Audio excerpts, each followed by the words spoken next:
100 கொலை செஞ்சவனை அல்லாஹ் மன்னிச்சான். விபச்சாரம் செஞ்ச பெண்மணியை அல்லாஹ் மன்னிச்சான். தன்னை எரிக்க சொன்னவனை அல்லாஹ் மன்னிச்சான். அப்படி இருக்கும்போது இப்லீஸை மட்டும் அல்லாஹ் ஏன் மன்னிக்கலை? 100 கொலை செஞ்ச அந்த மனுஷன் தான் தவறு செய்கிறோம், தான் மாறணுங்கிற எண்ணம் அவனுக்குள்ளே வந்துச்சு. அதனால் அவன் மாறணும்னு நினச்சா அல்லாஹ் அவனுடைய பாவத்தை மன்னிச்சான். வாழ்க்கை முழுக்க பாவம் செஞ்சவர் அல்லாவை சந்திக்கிறதுக்கு பயந்து என்னோட உடலை எரிச்சிருங்கன்னு சொன்னார்.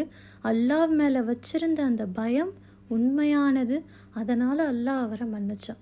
விபச்சாரம் செஞ்ச பெண்மணியாக இருந்தாலும் கூட ஒரு நாய் தண்ணீருக்காக தவிச்சிட்டு இருக்கும்போது தண்ணி கொடுத்து உதவணும்னு நினச்ச அந்த மனம், அந்த இரக்கம் அவள்கிட்ட இருந்துச்சு.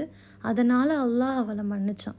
இப்லீஸை பொறுத்தவரை அவன் தவறு செஞ்சதாக அவன் நினைக்கவே இல்லை. அவன் தவறு அவன் ஒத்துக்கணும்னு நினைக்கல, மாறவும் அவன் விரும்பலை.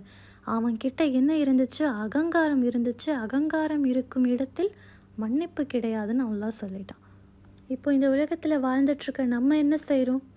நான் மட்டும் தப்பு பண்ணல, எல்லாரும் தான் செய்கிறாங்க, நான் மட்டுமா செய்கிறேன்னு சொல்லி நம்ம செய்கிற தப்புகளை நியாயப்படுத்தி வாழ்ந்துட்டு இருக்கோம். 100 கொலை செஞ்சவன் மன்னிக்கப்பட்டான். உடலை எரிக்க சொன்னவனும் மன்னிக்கப்பட்டான். விபச்சாரம் செஞ்ச அந்த பெண்மணியும் மன்னிக்கப்பட்டாள். ஏன் தெரியுமா? அவங்கக்கிட்ட இருந்த இந்த 4 விஷயம். அவங்க தங்களோட தவறை ஒத்துக்கிட்டாங்க, மாறணும்னு நினச்சாங்க, அல்லாவை நினச்சி பயந்தாங்க. நாம் செய்கிறது ஒன்றும் தப்பு இல்லையே, எல்லாரும் செய்கிறது தானேன்னு சொல்லி அந்த தப்பை அவங்க நியாயப்படுத்தலை. அதனால தான் அல்லாஹ் அவர்களோட பாவத்தை மன்னிச்சான்.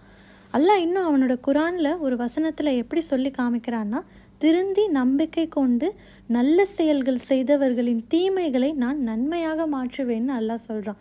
இந்த இடத்துல நம்ம தெளிவாக புரிஞ்சுக்கணும். நம்மளோட தீய செயல்களை நம்ம மாற்றிக்கிட்டு நம்ம திருந்தி அல்லாஹ் கிட்ட மன்னிப்பு கேட்கும்போது அல்லாஹ் மன்னிக்க மட்டும் செய்யலை, அந்த தீய செயல்களுக்கு வந்துச்சுல்ல தீமை, அந்த தீமை எல்லாத்தையும் நன்மைகளாக மாற்றுறேன்னு அல்லாஹ் சொல்கிறான். நபி ஸல்லல்லாஹு அலைஹி வஸல்லம் அவர்கள் காலத்தில் நடந்த ஒரு சம்பவத்தை தான் இப்போ நம்ம பார்க்க போகிறோம். மாயிஸ் பின் மாலிக் அப்படிங்கிற ஒரு மனிதர் அஸ்லம் குலத்தை சேர்ந்தவர்.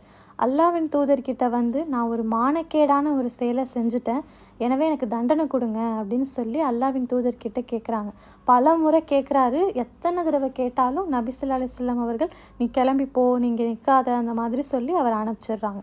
அவரை பற்றி அவருடைய குலத்தார்கிட்ட விசாரிக்கும் போது அந்த மக்கள் என்ன சொல்கிறாங்கன்னா, அவரை பற்றி தப்பாக சொல்கிறதுக்கு எதுவுமே கிடையாது, அவர் ஒரு நல்ல மனிதர் அப்படின்னு தான் அவரை சுற்றி இருக்கிற எல்லாருமே சொல்கிறாங்க. அவர் மீண்டும் மீண்டும் அவர் நபி ஸல்லல்லாஹு அலைஹி வஸல்லம் கிட்ட வந்து கேட்குறாரு, எனக்கு தண்டனை கொடுங்க, எனக்கு தண்டனை கொடுங்க, எனக்கு தண்டனை கொடுத்தா மட்டும்தான் அந்த குற்றத்திலிருந்து என்னால் வெளியில் வர முடியும்னு சொல்லி திரும்ப திரும்ப கேட்டுக்கிட்டே இருக்கார்.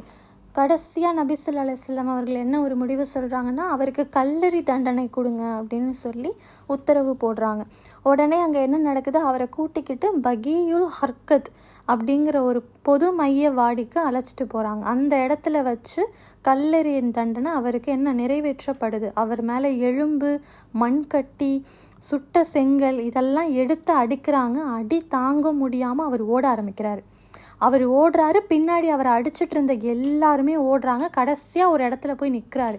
அந்த இடத்தோட பேர் அல் ஹர்ரா அப்படிங்கிற அந்த பகுதியில் போய் நின்றுட்டு நிமிர்ந்து நிற்கிறாரு.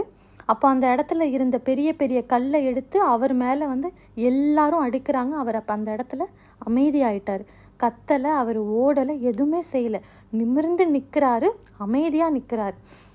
தண்டனை நிறைவேற்றப்பட்டுச்சு. அதுக்கப்புறம் அல்லாஹ்வுடைய தூதர் அங்கே இருந்த மக்களை நோக்கி சலாம் சொல்லிட்டு என்ன சொல்கிறாங்க அப்படின்னா, மாயிஸ் பின் மாலிக்குக்காக நீங்கள் என்ன செய்யுங்க, எல்லோரும் பாவ மன்னிப்பு கேளுங்க அப்படின்னு சொன்னதுக்கப்புறம் மக்கள் மாயிஸ் பின் மாலிக் அவர்களுக்காக எல்லா மக்களும் சேர்ந்து மன்னிப்பு கேட்குறாங்க. எப்படி கேட்குறாங்க? அல்லாவே மாயிஸ் பின் மாலிக்கோட இந்த பிழையை நீ என்ன பண்ணு, பொறுத்துக்கோ அப்படின்னு சொல்லி எல்லாரும் அவருக்காக துவா செய்கிறாங்க. அதுக்கப்புறம் அல்லாஹ்வோட தூதர் ஸல்லல்லாஹு அலைஹி வஸல்லம் அவர்கள் சொல்கிறாங்க, அவர் அழகிய முறையில் பாவ மன்னிப்பு கோரினார். அது ஒரு சமுதாயத்துக்கே பங்கிடப்பட்டாலும் அவர்கள் அனைவருக்கும் அது போதுமானது. எப்படி? அவருக்கு கிடைச்ச அந்த பாவ மன்னிப்பை பங்கு போட்டு கொடுத்தா ஒரு சமுதாயத்துக்கே கொடுக்குற அளவுக்கு அல்லாஹ் அவருக்கு பாவ மன்னிப்பை வழங்கிட்டான் அப்படின்னு சொல்லி நபி ஸல்லல்லாஹு அலைஹி வஸல்லம் சொல்கிறாங்க. இதுலேருந்து என்ன தெரியுது? நம்ம ஒரு தப்பு செஞ்சிட்டோம் அப்படின்னா அந்த தப்பை அமைதியாக ஒத்துக்கிட்டு, நான் தப்பு பண்ணிட்டேன், இனிமேல் இந்த தப்பை செய்ய மாட்டேன், இந்த தப்புலேருந்து நான் முழுமையாக விலகணும்னு நினைக்கிறேன் அப்படின்னு வருந்தி அல்லாஹ் கிட்ட நம்ம மன்னிப்பு கேட்டோம் அப்படின்னா அல்லாஹ் நிச்சயமாக அதை மன்னிப்பான். மன்னிக்க மட்டும் செய்கிறவனா அல்லாஹ் இல்லை, அந்த தீமைகள் எல்லாத்தையும் நன்மைகளாக மாற்றி நமக்கு தரேன்னு நம்மக்கிட்ட அல்லாஹ் சொல்லியிருக்கான். அப்படி இல்லாமல் இந்த உலகத்தில் யார் தப்பு செய்யலை, யார் இந்த காரியத்தை செய்யாமல் இருக்கா, யார் இப்படி பேசாமல் இருக்கா, நான் அப்படி என்ன தப்பு செஞ்சுட்டேன், எல்லாரும் செய்கிறது தானே நான் செஞ்சேன், நானும் யோக்கியந்தான், நானும் நல்லவன் தான், நானும் எல்லார் மாதிரியும் தான் சொல்லி சுற்றிட்டு இருந்தோம் அப்படின்னா இப்லீஸுக்கு ஏற்பட்ட அதே நிலை தான் நமக்கும். எப்படி அல்லாஹ் இப்லீஸுடைய பாவத்தை மன்னிக்கலையோ அதே மாதிரி நம்மளுடைய பாவமும் மன்னிக்கப்படாமலே நம்ம மரணிப்பதற்கு கூட நிறைய வாய்ப்பு இருக்குது. எனவே இன்ஷா அல்லாஹ் இனிவரும் காலங்களில் மனுஷங்கிற அடிப்படையில் தவறு செஞ்சிட்டோம் அப்படின்னா அந்த தவறை வருந்தி உணர்ந்து தப்பு செஞ்சுட்டேன், இனி இந்த தப்பை நோக்கி நான் திரும்ப மாட்டேன், இந்த தப்பை நான் செய்கிறத பற்றி கூட யோசிக்க மாட்டேன்னு சொல்லி அல்லாஹ் கிட்ட மன்னிப்பு கேட்டு அல்லாஹ்வுடைய பாதையில் பயணித்து அந்நாள் மறுமை நாளில் வெற்றி பெறக்கூடிய மக்களாக நம்ம அனைவரையும் அல்லாஹ் ஆக்கி அருள் புரிவானாக என்று கூறி என் உரையை நிறைவு செய்கிறேன். அஸ்ஸலாமு அலைக்கும் வரஹ்மத்துல்லாஹி வபரகாத்துஹு.